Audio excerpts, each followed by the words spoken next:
Joining us now to discuss her push for the recounts is Green Party presidential nominee, Dr. Jill Stein. Dr. Stein, you say that your goal here is not to change the results of the election, but to ensure the accuracy of the count. My question is, why then did you choose 3 states that Mr. Trump won narrowly, but not a state that Secretary Clinton won much more narrowly, New Hampshire, which she won by only 3,000 votes? We didn't go into New Hampshire mainly because the deadline for filing a recount had passed. But in fact, at the time that we launched the recount, 2 of the states had gone to Donald Trump. Michigan was still uncertain as to which direction it would go.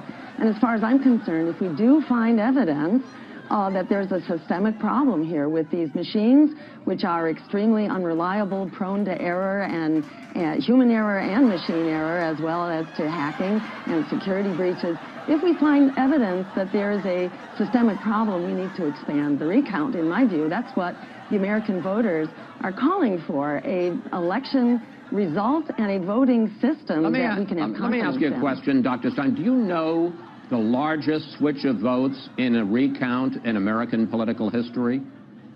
Well, I can tell you one, for example, in Toledo in 2004, there were 90,000 votes that were marked blank, which were discovered actually not to be blank at all, and those when a hand recount was done. And that would have been enough to have changed the outcome in Ohio. Unfortunately, that wasn't found until after the election was already let me tell you, called. the biggest actual switch of votes in any election in U.S. history was back in 2000, when roughly 1,200 votes were switched from Bush to Gore.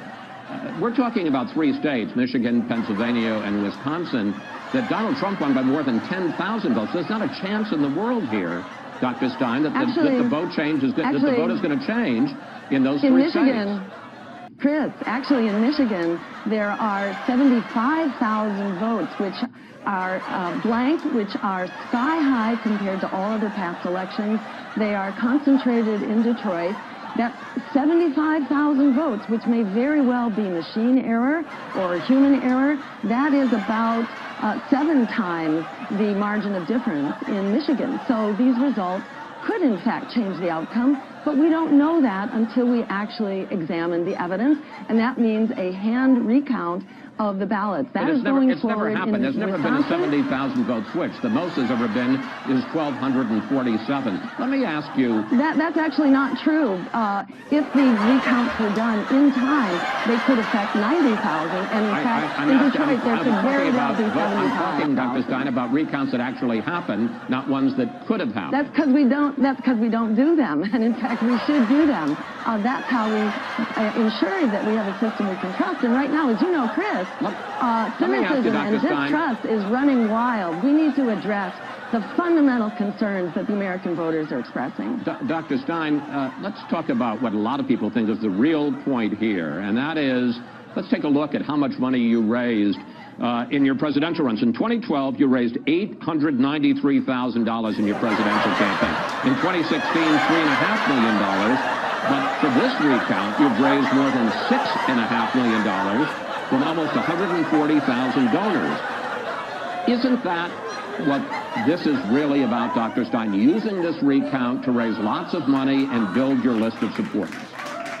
Let's be very clear. This money is going strictly into a segregated account, which can only be spent on the recount. So this money is will be completely used, and we'll be lucky if we can cover the costs at the rate that there is a bait and switch going on here. In Wisconsin, we just saw the costs triple.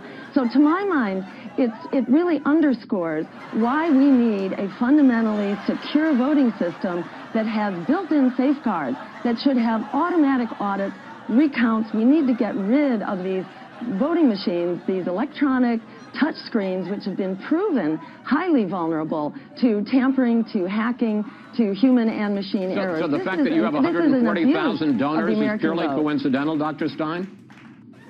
Well, put it this way. The American people have made it very clear what they want done here. Chris, coming out of this election, wait.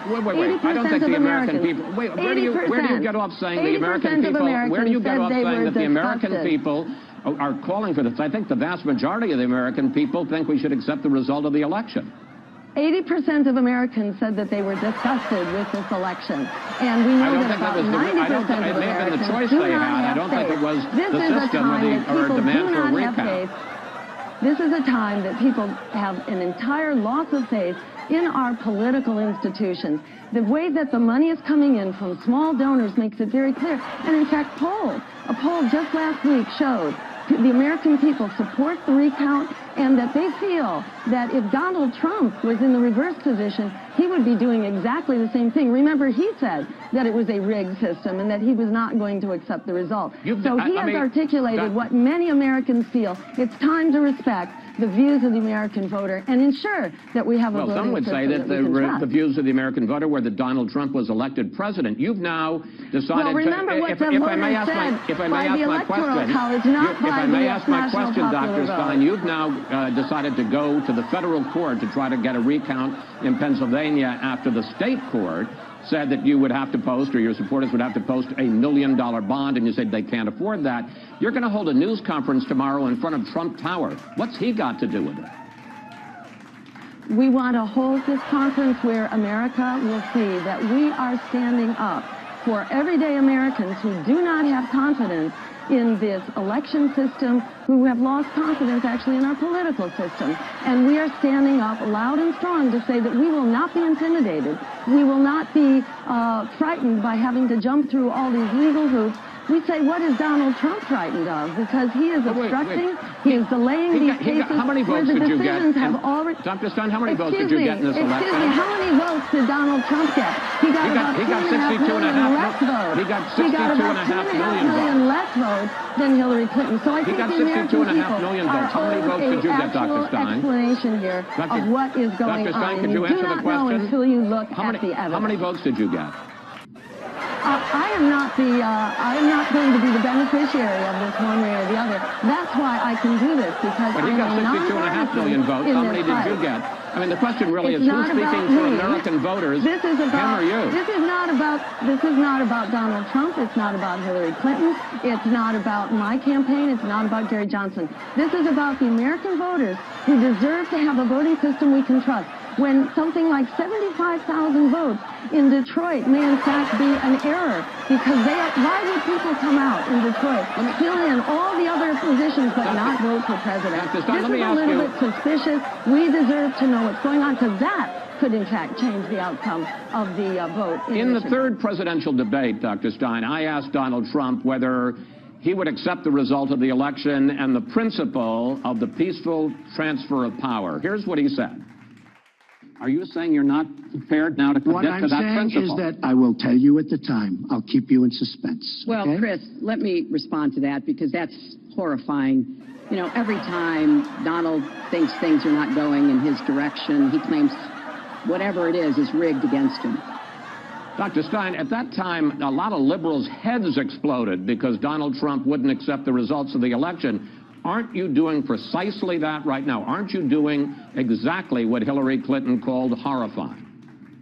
I am not here to help Hillary Clinton or to express her point of view. In my view, the recount should have happened in the Democratic primary as well, where there were also very suspicious results, where voters appeared to be stripped from the rolls in Brooklyn, where hundreds of thousands of votes went uncounted in California. This is not about helping Democrats. It's not about helping Republicans. I didn't ask you that. It's not about helping Greens. That's not the question I asked you, Dr. Stein. I asked you, why not accept the results of the election? Because what you're doing is exactly what Hillary Clinton said was horrifying.